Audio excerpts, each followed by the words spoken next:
তখন আমাদের শিক্ষা হতো যে গুরুজনের শাসনটাকে মাথায় পেতে নিতাম। এখন শাসন নাও করলে মুখে বললে মেনে নিতে পারছে না, এমন একটা যুগ এসে গেছে। কেন না, বাড়িতে শ্রদ্ধার চাষ হয়নি। ওই যে পুংসবং আর গর্ভাধান দুটো ভাষা বললাম। পুংসবং মানে প্রত্যেকটা মেয়ে তার গর্ভে সন্তান আনার আগে কি কি তাকে জানতে হবে, সেই বিষয়গুলোর মধ্যে শ্রদ্ধা, প্রীতি, ভালোবাসা, অনুরাগ এবং সবাইকে খুশি করার জন্য যে চেষ্টা, সেই বিষয়গুলো জানতে হবে। এই জন্য ঠাকুর অনুকূলচন্দ্র বলছেন যে ভগবানকে ভালোবাসে অথচ বিষয়ে অজ্ঞ, তিনি পছন্দ করেন। তাই তার একটা আছে, বাণী আছে। বাণীটা যদিও ইংরেজিতে মনে পড়ছে তাই বলছি। বলছে, love is incompatible with ignorance, selfishness and disease. বলছেন ভালোবাসার সঙ্গে অজ্ঞতার কোনো সঙ্গতি নেই, স্বার্থপরতার কোনো সঙ্গতি নেই, এবং ডিজিজ মানে রোগ। রোগ কাকে বলে? পেটের রোগ, মনের রোগ, শারীরিক রোগ, ওটা বড় রোগ নয়, ওগুলো সারানো যায়। বলছেন আসল রোগ হলো না মানার ভাবকে আসল রোগ বলে। ওই জন্য বাচ্চা ছেলে যখন কোনো কথা শুনে না, তখন মায়েরা বলে অলাউঠার তো রোগ ছাড়িয়ে দিও। তখন না মানা ভাবটাকেই তাহলে আসল রোগ বলে। নাহলে বলে কেন? মায়েরা বলেনি অলাউঠার তো রোগ ছাড়িয়ে দিও। তার মানে সে না মানা ভাবটাকেই রোগ বলা হয়। ওই যে মানে নিছে, ওই জন্য তার আসল রোগ ওইটা। জ্বর হয়েছে তার তো ওষুধ খেলে রোগ সেরে যাবে। না মানা ভাবের কি ওষুধ আছেন যে ও মানেনি, বাবু বড়ি কিনা খাবি দাও, এবারে মানবে, তার বড়ি আছে নাই। তাহলে আজকে ঠাকুর এসে বলছেন যে জানে সেই প্রকৃত মানে, যে জানে না সে মানে না। অনেকে বলে কেন আমি কিছু নাই জানি, আমি কি মানিনি কেন? প্রকৃতপক্ষে সেটা মানা নয়। কেন? অন্ধের মতো মানা হয়। আমার স্বামী, আমার শ্বশুর, আমার শাশুড়ি বা গুরুজন ব্যক্তি বা শিক্ষক কি পছন্দ করে আমি করি না, আমি মানি, এ ঠিক না, মিথ্যা কথা। মিথ্যা কথা। ঠাকুর বলছেন মানা হলো সেটাই যাদের আমি ইচ্ছা পূরণ করবো, গুরুজনদের তার ইচ্ছা পূরণ করার জন্য ব্রত পালন করাইকে মানি। কোনো একটা ইচ্ছার ভেতরে ঠাকুর বলছে তোমার ইচ্ছা যদি ঢুকিয়ে দাও, তোমার মানা ভাব কমে গেল। এই জন্য আমাদের স্কুলে একজন আমার প্রাইমারি শিক্ষক ছিলেন, বিনোদ জানা বলে, তার নাতির সঙ্গে এসে দেখা হয়েছে। তিনি ক্লাসে বলতেন, আমি যখন তোমাদের কোনো আদেশ করব, তোমরা অনেক সময় বলো হ্যাঁ স্যার করবো, ওটা আমার ভালো লাগে। কি হলো এখন সেটা ভাবছি, স্যার কেন ওটা বলছো? যে এটা তোমাদের কোনো আদেশ করলে তোমরা বলে হ্যাঁ স্যার করবো, তখন বলে ওটা আমার ভালো লাগে। করবো বললাম তো ও ভালো লাগেনি না, বলে ওর মধ্যে কোনো উদ্যম দেখতে পাই। তখন স্যার নিজে, মাস্টারমশাই নিজে, আমরা তখন স্যার বলতাম, মাস্টারমশাই বলতাম, মাস্টারমশাই নিজে চেয়ারে বসে দেখাচ্ছে, যখন তোমাদের বলো এই কাজটা তোমরা করবে তো, তোমরা তখন চেয়ার থেকে উঠে দেখাচ্ছে হ্যাঁ স্যার করবো। আজও আমার মনে আছে তিনি নিজে দেখিয়েছিলেন চেয়ার থেকে উঠে। আবার ব্যাখ্যা করতেছেন কেন এইটাকে ভালো বললাম জানো? তোমার ভিতরে এমন একটা ইচ্ছা শক্তি হনুমানের মতো লাফিয়ে দেখাবে হ্যাঁ স্যার করবো, তাহলে বুঝবো তুমি আমার কথা মানবে, ঠিক তুমি আদেশ পালন করবে। আজকের দিনে এই আদেশ পালন না করার পেছনে পুংসবং পদ্ধতি ফেল করে গেছে বলে ঘরে ঘরে আর বালগোপাল, ঠাকুর বলছেন বালগোপাল মানে কৃষ্ণের চরিত্র নিয়ে কোনো সন্তান জন্মাচ্ছে না, অর্থাৎ ভগবানের চরিত্র নিয়ে সন্তান জন্মাচ্ছে না। কারণ ঠাকুর বলছেন ঘরে ঘরে দেবদেবীর সংখ্যা বাড়বে যত, তত দেব সমাজ তৈরি হবে। তাহলে সেই দেব সমাজ তৈরি করতে গেলে দেব গুণ যদি না চর্চা করে, তাই ঠাকুর ওটা বললেন যে তুমি ভালোবাসো, কিন্তু তুমি অজ্ঞতায় পড়ে আছো, তুমি কিছু জানো না, তোমার ভালোবাসা হবে না। ভালোবাসো, তুমি নিজের স্বার্থ পূরণের জন্য ভালোবাসো, ভালোবাসা হবে না। ভালোবাসো, কিন্তু তুমি না মানার ভাব তোমার ভেতরে লুকানো আছে, ভালোবাসা নেই, ওর সঙ্গে কোনো কম্প্রোমাইজ নেই, ভালোবাসার ভেতরে নেই। বলছেন ভালোবাসার ভেতরে যখন ইচ্ছা পূরণের ভাব প্রবল হয়, তখন তার ভেতরে নাকি এমন একটা আনন্দ আসে, তার মুখ দেখলেই আনন্দের সঙ্গে সেবা দেয়। যে পায় সেও মুখে হাসি মনে গ্রহণ করে, যে দেয় সে হাসি মনে গ্রহণ করে। সেটাকে আমরা কি বলি, আনন্দকে ইংরেজিতে ব্লিস বলি, ব্লিস মানে আনন্দ বা সুখ। ঠাকুর বলছে love is the only coin by which we can purchase bliss. ভালোবাসা এমন একটা মুদ্রা যা নাকি আনন্দকে ক্রয় করে। কি অপূর্ব কথা। ঠাকুর বলছেন এই আনন্দটা কেমন না, আমাদের যে মায়েদের 9টা গুণের কথা আছে, বোধহয় বলেছিলাম 9টা গুণের কথা, আগে বলেছিলাম 9টা গুণ, শুধু শুনিয়ে দিচ্ছি, না বলছি না। তার নিচে শেষের যে গুণটা আছে, শেষে বলছেন লাবণ্যময়ী। 9টা গুণের মধ্যে শেষের গুণটার নাম হলো লাবণ্যময়ী। আর মাঝখানে 3 নম্বরের যে গুণটা আছে তাকে বলে সুশীলা। সুশীলা মানে আজকে এদের বৌমাকে বলেছে যে তুমি এসে এর বংশকে উজ্জ্বল করবে, সেই নারীকে বলে কুলোজ্জ্বলা নারী, কুলোজ্জ্বলা বধূ। তার মানে যে বংশকে উন্নত সন্তান দিয়ে উজ্জ্বল করে চলে তাকে বলে কুলোজ্জ্বলা বধূ বা কুলোজ্জ্বলা মা, কুলোজ্জ্বলা নারী। কুলকে উজ্জ্বল করে দিতে পারে, তার জন্য অনেক ব্রত আছে। তার মধ্যে শ্রেষ্ঠ ব্রত ঠাকুর বলছেন স্বামীকুলের ব্রত। স্বামীকুলের ব্রত, আর্যাচারের ব্রত, আর তার উপরে শ্রেষ্ঠ ব্রত ইষ্টব্রত, আর জীবন ব্রত, স্বামী ব্রত। স্বামী ব্রতটাকে ওর মাঝে শ্রেষ্ঠ করে গেছেন ইষ্টব্রতের থেকে। ওই যে ছড়াটা এরকম আছে, স্বামীর চিন্তা অন্তরেতে সুজাগ্রত রয়, তোমার কীর্তি নৈবেদ্য হয়ে সেবা চর্চা তাকেই বল। তারপর বলছেন স্বামী চিন্তা নিত্য করিস, ইষ্ট চিন্তা অন্তরে, জানিস মেয়ে ওই তো আসল, স্বস্তি পাবি মন্তরে। অর্থাৎ স্বামীর চিন্তার উপরদারি, অর্থাৎ যে নাকি তার স্বামীকে শ্রদ্ধা ভক্তির সঙ্গে সেবা দিয়ে আনন্দে রাখতে পারে, তারপর তার ঘরে সবাইকে তাই পাবে। কারণ একের চরম হলে আর বাকি নাকি সব হয়ে যায়, একজনকে যদি সুখী করতে পারে। তাই ঠাকুরের বাণীতে আছে একেরই যাতে চরম হয় তাই করো, সবগুলি রক্ষা পাবে, কোনটাই রাজ যাবে নাকি। শ্রী ঠাকুর এই যে শ্রদ্ধার চারটি বিষয় বললাম, তার মধ্যে এই আত্মোৎসর্জন যে কথাটা, এই আত্মোৎসর্জন কাকে বলে আমরা আজও অবধি ঠিক করে বুঝতে পারিনি। আত্মোৎসর্জন কিটা না, পুরোপুরি সমর্পণ করা। আমার কোনো ইচ্ছা পূরণের জন্য গুরুজনকে কখনো পীড়া দেব না, কষ্ট দেব না। এবং ঠাকুর বলছেন তুমি গুরুজনের চোখ মুখ দেখে ধরে নিও তার কি ইচ্ছা। কি করে হবে? বাড়িতে বিপদ আপদ আসছে, তা বলছেন এর জন্য দায়ী কে? বলছেন বিশেষ বেশি বেশি দায়ী হবে নারী। কেন ঠাকুর এটা বললেন? বলে ঘরের সব দায়িত্ব নাকি নারীর হাতে থাকে। ওই জন্য বাণীটা আছে, ঘরের মেয়েই গৃহলক্ষ্মী, তারই কিন্তু সব সেবাতীর্থ হৃদয় তাহার নারায়ণী বৈভব। নারায়ণের বৈভব তার বাড়িতে ফুটে ওঠে যখন সে সেবা দিতে এসে এই সংসারকে তীর্থ করে চলে। স্বামী বাড়ি থেকে এসে মনে করবে বাইরে এতক্ষণ ছিলাম যেন এলোমেলো ছিলাম, বাড়িতে এসে যেন মনে হচ্ছে তীর্থে ভ্রমণ করছি। শ্বশুর বাইরের থেকে এসে ঘরে যখন ঢুকে গেল সে মনে করবে যে আমি তীর্থ বাড়িতে চলে এলাম। নারীদের এমন তার প্রেরণা, এমন তাকে নিঃস্বার্থভাবে সেবা দেওয়া। এই জন্য আত্মোৎসর্জন যে কথাটা আছে, শ্রী ঠাকুরের জীবনে একটি ঘটনা বললে বুঝতে পারবেন আত্মোৎসর্জন কাকে বলে।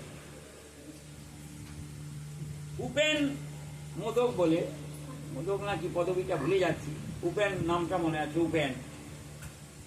তার দুটো ছেলে, স্বামী স্ত্রী, দুটো ছেলে, মা বাবা ছিল।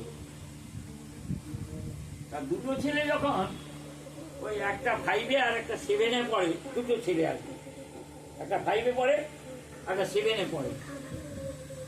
তার কি মন হলো যে পাড়ায় একটা জ্যোতিষী আসছে, সবাই হাত দেখাচ্ছে, তা আমার ঘরে দুটো ছেলের কুষ্টি দেখাই, কত পড়াশোনা কেমন হবে বা কেমন হবে। এগুলা বাড়ি থেকে কুষ্টি দুটা বের করে নিয়ে গিয়া সেই জ্যোতিষের কাছে দিচ্ছে। জ্যোতিষ দুটো কুষ্টিকে দেখে বিচার করে তার পাঠ করে তাকে দিয়ে দিচ্ছে, বলে তোমার বেটার কুষ্টির বিচার আমি করব না। তখন সে উপেন বলে কি হলো ব্যাপার, এত লোকের হাত দেখা বলতিছে, কুষ্টি দেখা বিচার করতেছে, সব করে দিল, আমার দু বেটার ওর কি এত হিংসা হলো যে আমার এই বিচার করবেনি বলছে। কেন করবেনি বলছে জ্যোতিষ? না, 2 জন অকালে মারা যাবে। সেই দিয়ে সে বলে কেন ওটা বললে মনে কষ্ট পাবে, তার থেকে কুষ্টি দুটাকে পাঠ করে বলেনি, বলে তোমার বেটার কুষ্টি আমি বিচার করবো, আমার ছেলের কুষ্টি বিচারটা করবেনি। এলা অনুরোধ করতে গেছে, বাবু আমি আপনার কাছে কি অপরাধ করলাম যে আমার কুষ্টিটা আপনি বিচার করবেন? বলে বাবু কুষ্টি বিচার করিয়া যেগুলা বলবো আপনার মনে কষ্ট হবে কেন, তার থেকে লেপাই যান, আপনার বউ কাছে নাই, এটা মঙ্গল হয়েছে, বউ থাকলে আরো খারাপ লাগবে, এই কথাটা যে বলছি ওটাই তো মনে কষ্ট হবে, যে বলে কি নাই কি যাবে। তখন তার স্বামীটা বলতেছে তার বউটা কাছে নেই, বলে আপনি বলুন না সত্যি সত্যি কি হবে, আমাকে অন্তত গোপনে বলুন। বলতে সেখানে যারা বসেছিল তাদেরকে বলে যে আপনারা একটু সরে যান, ও একে সব বললেন যে আজ 2-1 বছরের মধ্যে দুটো ছেলেই আপনার মারা যাবে পরপর। তখন জ্যোতিষ বলে দিল, সেই তো একেবারে গাছ থেকে পড়ার মতো অবস্থা, দুটোই ছেলে মারা যাবে আমার, একটা না হয় মরু, একটা অন্তর থাকুক, তার দুটোই মারা যাবে। কুষ্টি বিলিয়া পাড়ি গেছে, তার কাছে দক্ষিণা দিবার দিয়েছে। এবারে বাড়িতে খালি মন খারাপ করে থাকে, বউ খালি বলে কি গো তোমার একটু মন খারাপ, খুব খারাপ, থামো একদিন কলকাতা থেকে ঘুরে আসি। কলকাতার নামি নামি যারা টাকা বেশি নেয় সেরকম লোকের কাছে আবার গেছে, দেয়া সেখানে ভালো দামি দামি সব জ্যোতিষকে দেখাইছে। তারা ওই একই কথা বলি, বেটা অকালে মারা যাবে, আর 2-1 বছরের মধ্যে মারা যাবে। খুব মনে কষ্ট, দীক্ষিত। এবার সব পুষ্টি টুষ্টি সব লিয়া বউকে নাই বলিয়া বলছে আমি একটা জায়গা যাচ্ছি, বলিয়া চলে গেছেন ঠাকুরের কাছে। ঠাকুরের কাছে যখন গেছেন, ঠাকুরের কাছে যখন প্রণাম করে উঠেছে, উঠার পরে ঠাকুর তখন বলছেন, এই তোর তো 2 ছেলে না? বলে হ্যাঁ। না, এই বারাণসী থেকে একটা ভালো জ্যোতিষ আসছে, তো 2 ছেলের পুষ্টি যদি একটু বিচার করি, বলে ঠাকুর 2 ছেলের পুষ্টি আমার বেগে আছে, না তাহলে ওই বিচার করি। এবার বারাণসীর যে জ্যোতিষ, ওখানে নাম করা সব জ্যোতিষ আছে, পুষ্টি দেখিয়া বলে বাবু তোমার 2 ছেলে মারা যাবে, বাঁচার একটা মাত্র উপায় আছে। বলে যাক, অন্য জ্যোতিষ তো বাঁচার উপায় বলে, বলছে বাঁচার উপায় আছে কি বাবু বলুন, পয়সা যদি বেশি লাগিয়ে দিব না? বলে বাবু 2 ছেলেকে কোনো সৎ ব্রাহ্মণকে দান করে দিতে হবে। বলে 2টোই দান করে দিতে হবে, একটা দিলে হবে? বলে না, 2টোরই মৃত্যু যোগ, 2টোই আপনাকে দান করে দেবো, সৎ ব্রাহ্মণকে যদি দান করে দেন তাহলে আর মরে। তখন ভাবলো মরে গেলে আমার কি লাভ, তার থেকে যদি সৎ ব্রাহ্মণকে দিয়ে তবু দেখতে পাই যে তার ধরে বেঁচে আছে, সেগুলো আমার লাভ, তাহলে আমার দিয়ে দেবো। বাবু আপনি ভুলে দেন তাহলে কাকে দিব? না, সে আমি বলতে পারবো, সৎ ব্রাহ্মণ তুমি তোমার খুঁজো। তখন ঘুরে এসে যে ঘরে ছিল পিছা পিছা ভাবলো, ঠাকুর ছাড়া আবার কে সৎ ব্রাহ্মণ, অতএব আমার 2 ছেলেকে ঠাকুরকেই দান করি। এবার ঠাকুরের কাছে যখন বিকালবেলা এসে বুঝছে, ঠাকুর তখন বললেন যে এই তোর ছেলের কুষ্টি টুষ্টিগুলো যে বলছিলাম দেখাইছিস একে বারাণসী সে জ্যোতিষে? না হ্যাঁ ঠাকুর দেখাইছি, তবে সে যাই বলুক না কেন আপনার কাছে একটা আর্জি রাখছি। না কি?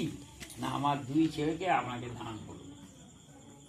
সত্যি সত্যি তুমি যে ছেলে আমাকে দান করবে? না বলে হ্যাঁ ঠাকুর। বলে দেখো তবে আমাকে দান করলে তো আমার আসনে থাকবে, কিন্তু পড়াশোনার দায়িত্ব সব তোমার, যা খরচ লাগবে তোমার। কেন আমি তো ভিক্ষুক ব্রাহ্মণ, আমি আশ্রম যা কিছু কাজ করি সকল ভিক্ষা করে দিই। তোমার ছেনা যে আমার কাছে দান করে দিব, পড়াশোনার খরচ দিবে কি? তোমাকে তাহলে পড়াশোনা করে দিবে। বলে তাই দিব বলে চলে গেছে। মাঝে মাঝে খোঁজ দেয়, পড়াশোনারও খরচ দেয়। এবার মাঝে মাঝে ঠাকুরের কাছে যখন আসে, তখন ঠাকুর ওই আত্মসর্জন কথাটি নিয়ে কথা হচ্ছে, অনেক পণ্ডিতরা বসে আছে। আত্মসর্জন কাকে বলে? বলছেন পরিপূর্ণ নিজেকে সঁপে দেওয়া। ওই জন্যে কীরকম সঁপে দেওয়া আপনারা আলোচনা প্রসঙ্গে চতুর্থ খণ্ডে পড়লে পাবেন। ঠাকুর বলছেন একমাত্র সমাজে নাকি এখনো একটি সম্প্রদায় আছে যারা আত্মসমর্পণ করে বিয়ে করে। আত্মসমর্পণ করে বিয়ে করে, জানেন কোন সম্প্রদায়? আমতার সম্প্রদায়। আমি একটা বিয়ে বাড়িতে নিমন্ত্রণ পেয়েছিলাম। আমার ইচ্ছে হলো যে নাই খাই, তার বাড়িতে একটু মিষ্টি না হয় খাবো, কিন্তু আমি বিয়েটা দেখবো যে কীরকম বিয়ে দেয়। তাদেরও এরকম ব্রাহ্মণ টাইপের আছে মন্ত্র বলা। কিন্তু প্রথমটা শুরু করার আগে আমি দেখলাম একটা উপরে গাছের মাচা বিঁধে দিচ্ছে। বর যখন চলে এলো শাঁখ বাজিতে গিয়া, তা বরকে দেখি মাচায় তুলে দিল সিঁড়ি দিয়া। তুলে দেওয়ার পরে সে তো বসে আছে সেখানে, আর কন্যা সেজে এসে দিচ্ছে একটা আসনে বসিয়া হাত জোড়ো করে বলতেছে, আমি এখানে বসে তোমাকে শপথ করে বলিতেছি তোমার জীবনের যা কিছু সব দায়িত্ব আমি গ্রহণ করব, তোমার যা প্রয়োজন আমি তা পূরণ করব, আমি আমার কর্ম দিয়ে সব কিছু দিয়ে তোমার সব কিছুটা আমি পূরণ করবো, তুমি নিজে আসো। ঠাকুর বলছেন দেখো তো বিবাহ শব্দের মানে কি? বলছেন বিবাহ মানে বিশেষভাবে বহন করা। বলে দায়িত্ব ওই রকম বলে যে তোমার দায়িত্ব আমি বহন করবো। তোমার আলোচনা প্রসঙ্গে চতুর্থ খণ্ডে বলা আছে যে বরের ঘরে কিচ্ছু নাই, কিন্তু বরটা সৎ। বলে তাহলে ওকেই বিয়ে করে মেয়েটা গিয়ে খেতে খাওয়াবে। এই মেয়ে কি এখন সমাজে আছে? নাই। তাই আত্মসমর্পণ করার লোক আত্মসর্জন। এবার সব ব্যাখ্যা হয়ে গেল।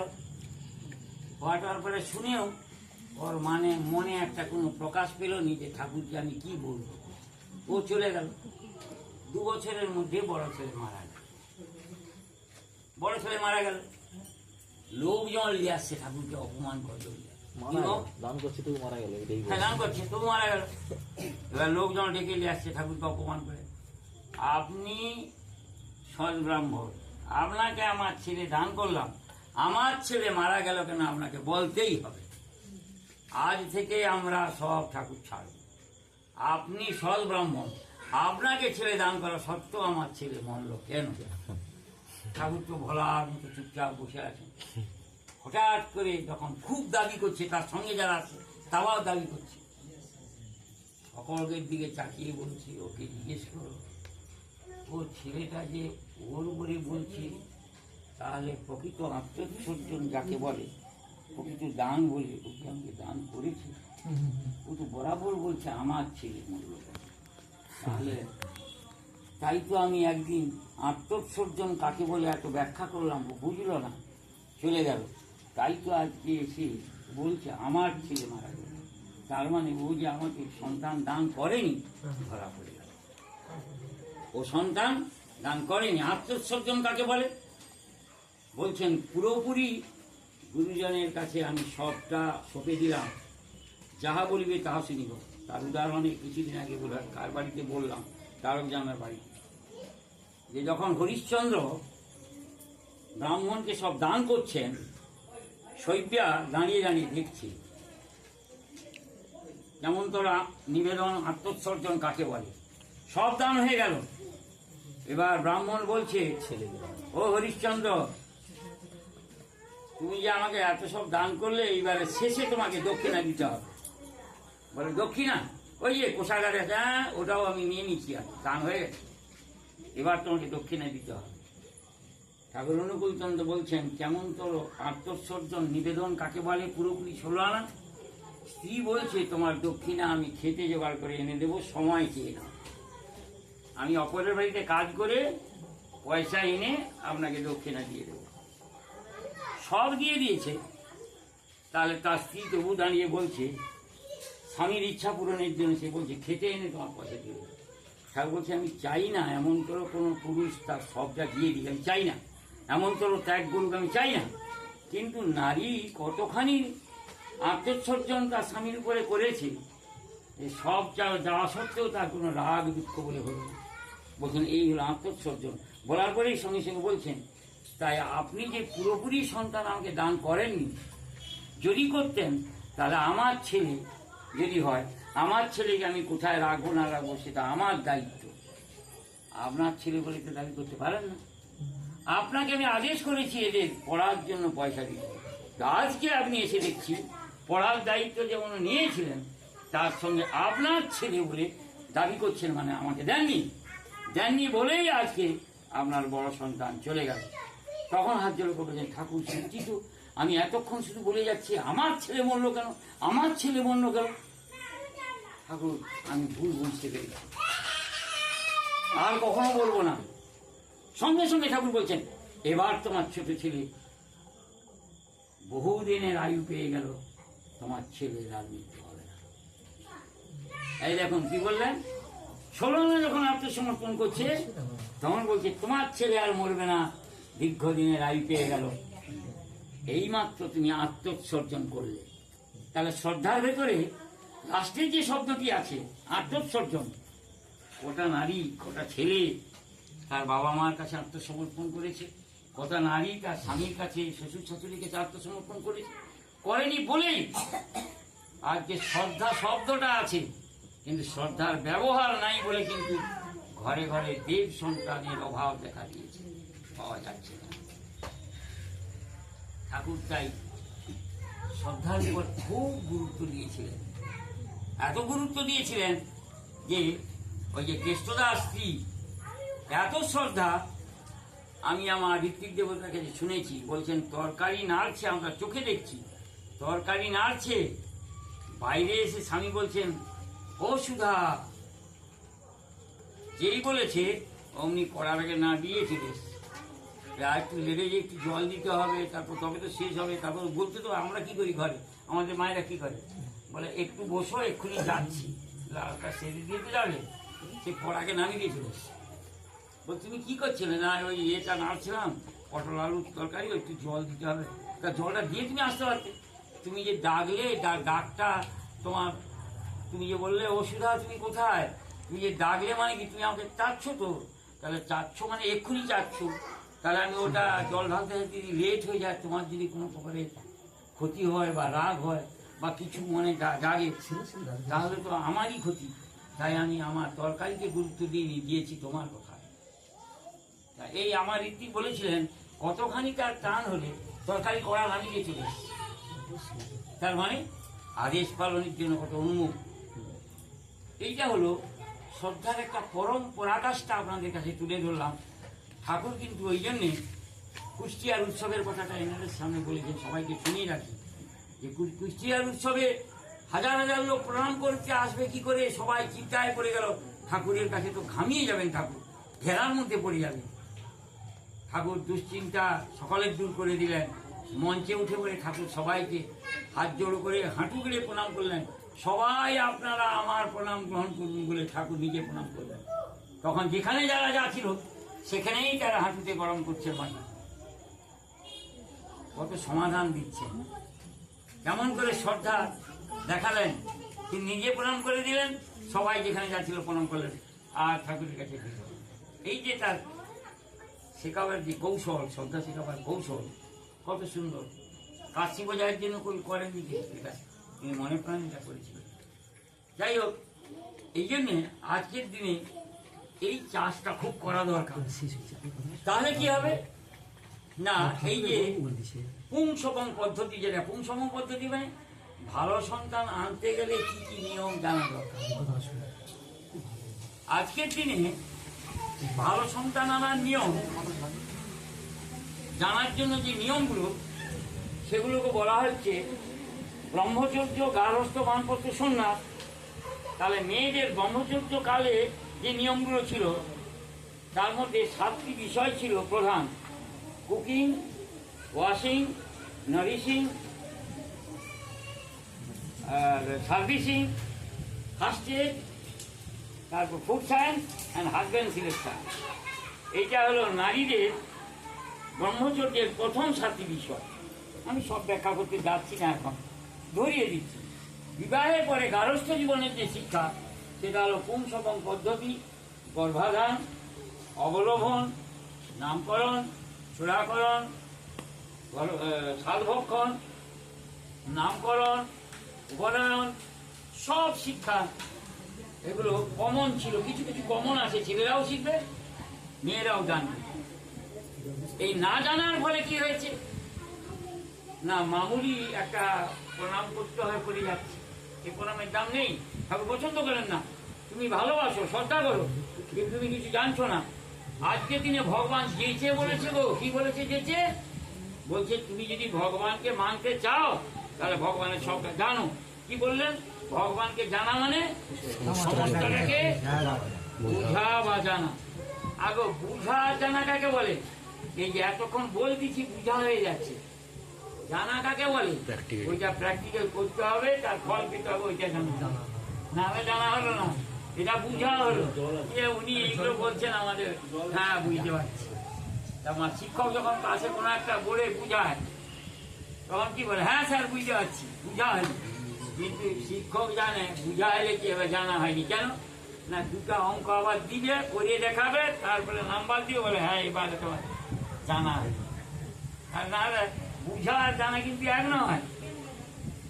হ্যাঁ স্যার বুঝতে পেরেছি, ওটা জানা হলো না।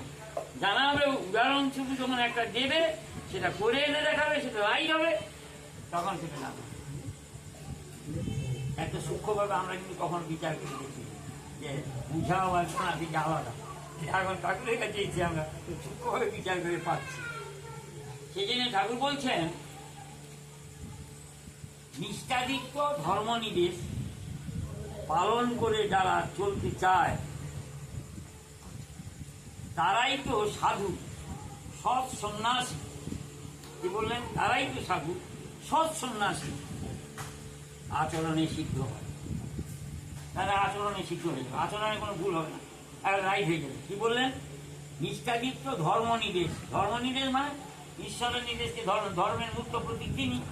তাই কায়দা করে কথাটা বললেন, ইষ্টনিষ্ঠ ধর্মনিবেশ পালন করে যারা চলতে চায় তারাই তো সাধু, সৎ বিবেকী, আচরণে সিদ্ধ হয়।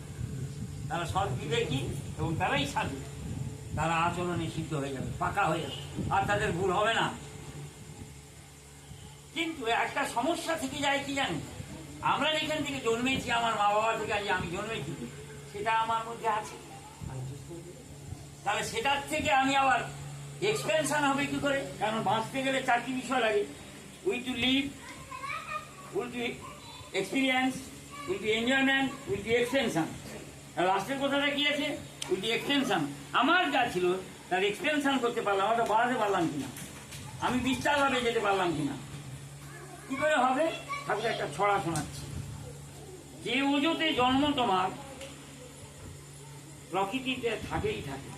প্রকৃতি মানে চরিত্র, অর্থাৎ যে ওজোতে জন্ম, ওজো মানে স্বামী স্ত্রীর ইচ্ছার উপর যে মিলনের যে জন্মটা হয়েছে তাকে ওজো বলা হয়।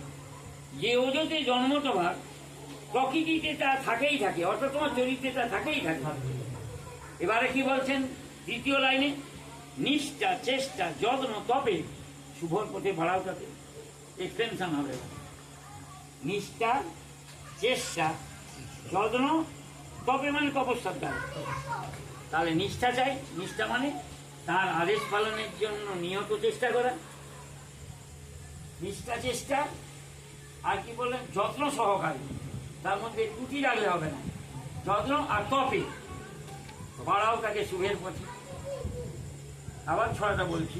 যে ওজোতে জন্ম তোমার প্রকৃতিতে তা থাকেই থাকে। নিষ্ঠা, চেষ্টা, যত্ন, তপে বাড়াও তাকে শুভের পথে। তাহলে আমি আমার এক্সপেনশন যদি না করতে পারি, আমার জন্মগত বাবার কাছ থেকে ধরো রাগ আছে, আমার মা আমাকে রাগ দিয়ে জন্ম দিয়েছে, আমার রাগ আছে।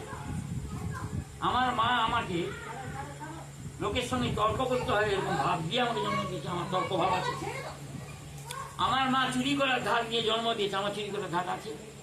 কিন্তু চুরি করেনি, করছে তো। আচ্ছা, আমার মা অপরের ক্ষতি করার জন্য আমাকে ধাক্কা দিয়েছে, সেটা আমার আছে। ঠাকুর তো বলে যেতে পারতেন যার এগুলো আছে হবে না, এরকম কথা লেখা আছে, তা তো নেই। তিনি বলছেন তাহলে তুমি গুরুকরণের মাধ্যম দিয়ে, গুরুকরণ না হলে কিন্তু এগুলো ভালো জানা যাবে না। সেই জন্য পৃথিবীতে ঋষিরা দীক্ষাভিত্তিক বর্ণাশ্রম শিক্ষা দিতেন, দীক্ষা না নিলে কোনো জনকে শিক্ষাদান করতো না। এখন যারা শিক্ষাদান করে এই শিক্ষার কোনো দাম নেই, কারণ নিজেও দীক্ষা নেয় না আর ছাত্রছাত্রীও দীক্ষা দেয় না। এই জন্য এই শিক্ষাতে কি হবে না, নিজেরাও মরবে, অপরকে মারবে। আর শিক্ষাকে ঠাকুর বলছেন শিক্ষা নাকি অমৃত। আমরা পঞ্চামৃত 5টা জানি, আর শিক্ষার একটা নাকি অমৃত। ওই যে ছড়াটা বললে বুঝতে পারবে। বলছেন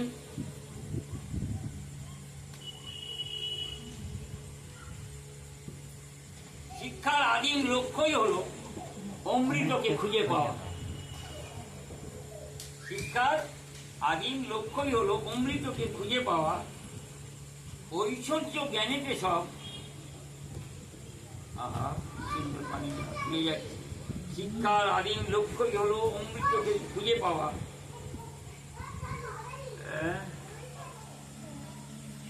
নিষ্ঠা ভক্তি অনুচর্চায় বলে যাচ্ছে বাণী, স্মরণে আসছে না। তার মানে শিক্ষা একটা অমৃত, ওটার জন্য ঐশ্বর্য জ্ঞানে তো জগৎ মিশ্রিত। মহাপ্রভু কি বললেন? ঐশ্বর্য জ্ঞানেতে সব জগৎ মিশ্রিত, ঐশ্বর্যবিহীন জ্ঞানে আমি নহিপিত। তার মানে অমৃত মানে ঐশ্বর্য জ্ঞানকে অমৃত বলা হয়। মহাপ্রভু বলছেন ঐশ্বর্য জ্ঞান কাকে বলে না, যে জ্ঞানের দ্বারা আমার গুরুজন ব্যক্তি এবং প্রতিবেশীরা মানুষ মনে করে যে গুণের বিকাশ কাকে বলে একে দেখে বোঝা যায়, গুণী কাকে বলে দেখে বোঝা যায়। ঐশ্বর্য হলো গুণের সমষ্টিকে ঐশ্বর্য, ষড় ঐশ্বর্য মানে ষড়গুণের অধিকারী তিনি।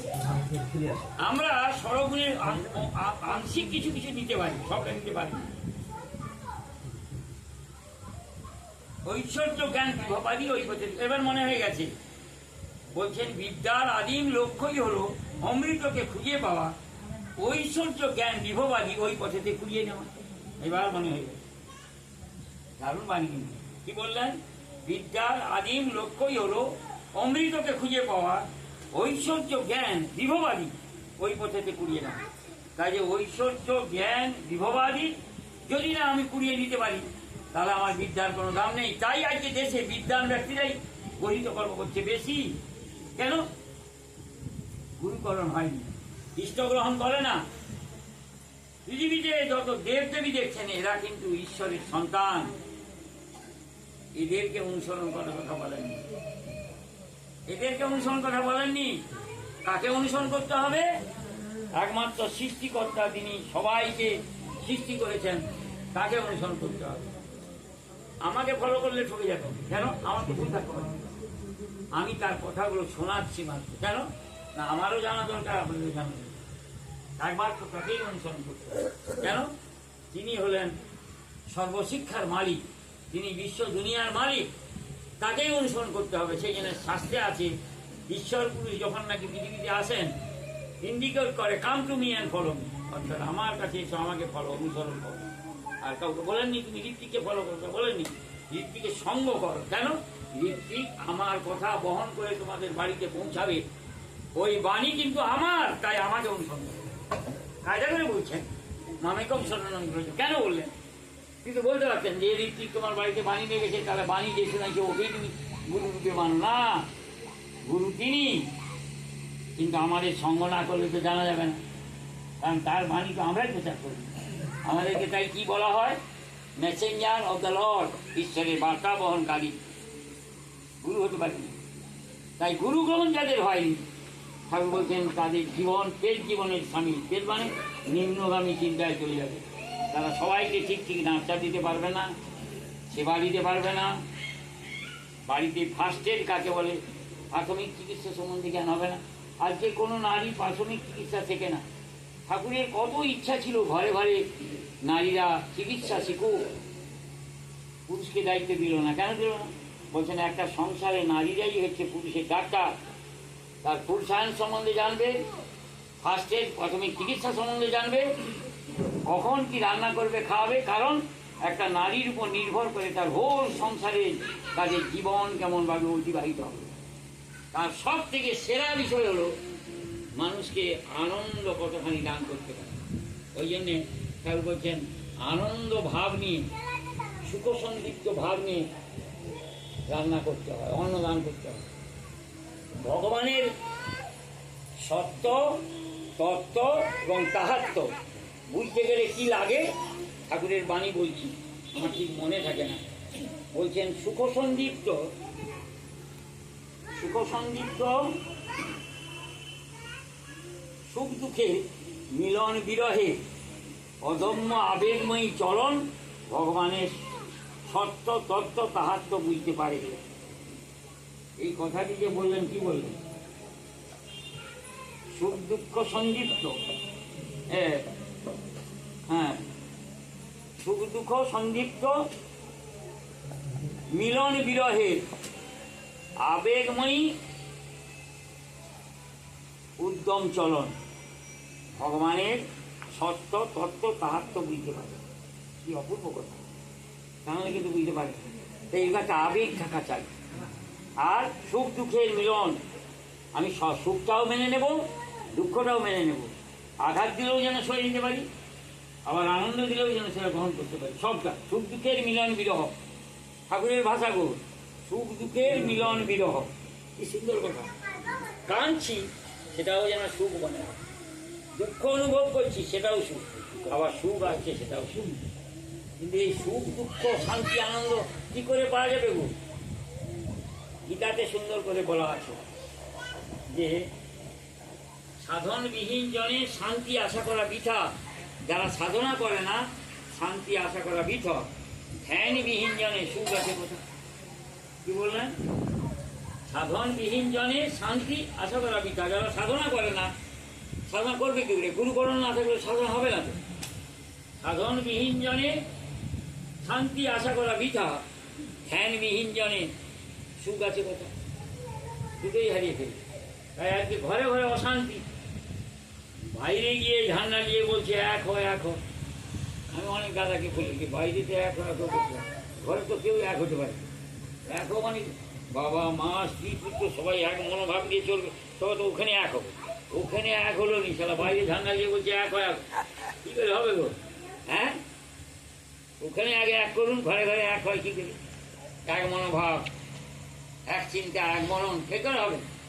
ওই একের প্রতি যখন টান হবে, এক আদেশে চলে যারা, তাদের নিয়ে সমাজ বলা তো সমাজবদ্ধ ভাব আসবে। সেই কারণে শ্রী ঠাকুর এই যে শ্রদ্ধা বিষয়টি এত বললেন, তার ভেতরে বিষয়গুলো কি আছে? কর্মপ্রবণ, বিনীত, আসক্ত করে তোলে, সেখানে তোমার শ্রদ্ধা আছে। আর যখনই ওইটা এসে যাচ্ছে, তখন যখন আমার গভীর বিশ্বাস আছে। কারণ শ্রদ্ধার একটা ভাই আছে, তাকে বলে বিশ্বাস। শ্রদ্ধা ও বিশ্বাস দুই ভাই বলা হচ্ছে। আর বিশ্বাসের ফাংশনে যেটা দেওয়া আছে, যে গভীর বিশ্বাসে সবই হতে পারে। এই গভীর কথাটা যোগ আছে, গভীর বিশ্বাসে সবই হতে পারে। সাবধান, অহংকার, অধৈর্য, বিরক্তি যেন না আসে। চরম তেমনি যা চাও তাই হবে। এত বড় কথা বলেছে। গভীর বিশ্বাস চাই। একটু কিছু হয়ে গেলে ভেঙে পড়লো। ওই আজকে বৌমা বলতেছে পরীক্ষার থেকে যিশু একটা পরীক্ষা দিতে পারেনি। যিশু বলছে মা আমি গেলাম, যা হলো না গেলাম। আমি ওটাও মঙ্গল আছে, বলো তোমার ছেলেকে বলো ওটাও মঙ্গল আছে। কেন? ওটা দিতে গিয়ে হয়তো তুমি বিপদে পড়ে যেত। পরীক্ষায় পাস করা তো দূরের কথা, তুমি ওটা দিতে গিয়ে হয়তো যে গাড়িটা আছে সেই গাড়িতে তোমার কোনো একটা কিছু ঘটে যেত। তখন কি হতো? তা ঠাকুর ওই লাভটাকে বড় করে না দেখে তোমাকে পরীক্ষা দিতে দিল না। এরকম ঘটনা অনেক আছে, কিন্তু ঠাকুরের জীবনে এরকম ঘটনা আছে। ওই যে কলকাতায় এখন যেখানে কি নাম হচ্ছে জানি না, দুগাছি বলে কলকাতায় একটা জায়গা আছে, দুগাছি। ওখানে জমিদার ছিল আচার্য যতীন্দ্রনাথ রায়চৌধুরী। সে ভদ্রলোক ঠাকুরটাকে রাত্রে ডেকেছে, তুমি রাত্রির মধ্যে আমার এখানে চলে আসো। ওই জমিদার লোক তার নিজের গাড়ি আছে, গাড়ি করে পৌঁছে গেছে ঠাকুরের কাছে। তাহলে যিনি অত গুরুত্ব দিয়ে রাত্রিতে ডাকলেন, তিনি তার প্রণাম করে উঠার পরে ঠাকুরটাকে কিছু বললেন না, বললেন যাও খেয়ে দিয়ে বিশ্রাম করো। আপনার কেমন লাগছে? আমি যদি নন্দবাবুকে বলি যে খুব জরুরি আমার বাড়িতে আসতেই হবে আপনাকে, যে আমার বাড়িতে যাওয়ার বলে খেয়ে দিয়ে বিশ্রাম করুন, আমার বারবার মনে হবে লক্ষণটা এত জরুরি তলব করলো, যে কিছু বললো না কেন খেয়ে দিয়ে বিশ্রাম করুন, বলবে তো বলবে। তারও মানে তাই হচ্ছে, হ্যাঁ আমাকে এরকম জরুরি তলব দিচ্ছে, ওতে কিছু বললেন না, খেয়ে দিয়ে বিশ্রাম করুন। রাত্রি যখন অনেক হয়ে গেছে, না শেষ ফাইনাল কথাটা বলে নিতে হবে। কেন? আমি তো রওনা হবো শেষ পরের দিন, আমাকে রওনা হতে হবে। কেন? কালকে আমার জমিদার স্টেটের জন্য সরকার থেকে লোক আসবে, আর কতটা আমাকে দেবে, সরকার কতটা নিয়ে নেবে, ভেস্ট হয়ে যাবে, বাকিগুলো নিয়ে নেবে, আমাকে থাকতে হবে তো। ঠাকুরের কাছে যখন গেছে, ঠাকুর তখন শুয়ে পড়েছেন, তখন ঠাকুরকে কি হয়েছে, ঠাকুর আপনি আমাকে ট্রাঙ্কল করে ডাকলেন, আমি চলে এলাম, আমি কিছু বললেন না, বলে খেয়ে দিয়ে বিশ্রাম করুন। এ আপনার কি কথা? আপনি বলুন, আমি চলে যাবো, এই রাত্রিতে গাড়ি ছাড়বো। তখন বলছেন যে আপনার যাওয়া হবে না। কেন হবে না? না আমি বলছি তো আপনার যাওয়া হবে না। না আমাকে যেতেই হবে, আপনি বললে হয়ে যাবে। কালকে আমার জমিদারি স্টেট নিয়ে বসবে, গভর্নমেন্ট থেকে লোক আসবে, শুনে রাখো। তখন বলছে যতীন্দ্রনাথ, না গেলেই হয় না, কাকাকে গুরুর প্রতি 16 আনা টান থাকতো, ওই জায়গায় তাহলে মেনে নিতে পারছে, কিন্তু পাচ্ছে না, যেতেই হবে আমাকে। ঠাকুর ফেল ফেল করে বসে রইলেন, ঠাকুর আর কিছু বললেন না, বেরিয়ে চলে গেলেন। রাত্রিতে গাড়ি অ্যাক্সিডেন্ট হয়ে ড্রাইভার সহ। ঠাকুরকে জিজ্ঞেস করা হয়েছিল, ঠাকুর আপনি জানতেন যতীন্দ্রনাথ রায়চৌধুরী অ্যাক্সিডেন্ট হয়ে মারা যাবে? ঢাললেনে বললেন হ্যাঁ হ্যাঁ। তা আপনি বললেন না কেন? ওই যে বাধা দিলাম, শুনলো না। তা বলবেন তো যে অ্যাক্সিডেন্টে মারা যাবে? বলে ওটা তো ঈশ্বর কোনোদিন বলে না। ঈশ্বর কাউকে যদি বলে যায় তুই ফেল করবি, করবে তাহলে মা আজ পড়া বন্ধ করতে আমাকে ফেল করবে বলেছে, বলবে তাই বলবে না। কিন্তু তাই ঈশ্বর কি বলবে তাহলে? না তোমাকে আগে সংকেত দেবে। আজকে পড়বে বলছিলেন চলার সংকেত, তোমার সংকেত দেবে যে এইটা তুমি পালন করো, পালন করলে ফল পাবে, পালন করলে না মারা যাবে। তবে ঠাকুর একটা ভরসা দিলেন, দেখো ও আদেশ পালন নাই করুক, কিন্তু ওর যে নিষ্ঠাটা ছিল যে আমার আদেশ পালন করে এসেছিল আর গুরুর জন্য ইষ্টবিধি নৃত্য করেছে, তাহলে ও যদি আমার কাছে থেকে যেত, তারপর দিন ওর জমি যদি বেশি পরিমাণে সরকার নিয়ে নিত, ও কিন্তু যতদিন বেঁচে থাকতো আমার উপর ওর শ্রদ্ধা করে যেত। কেন?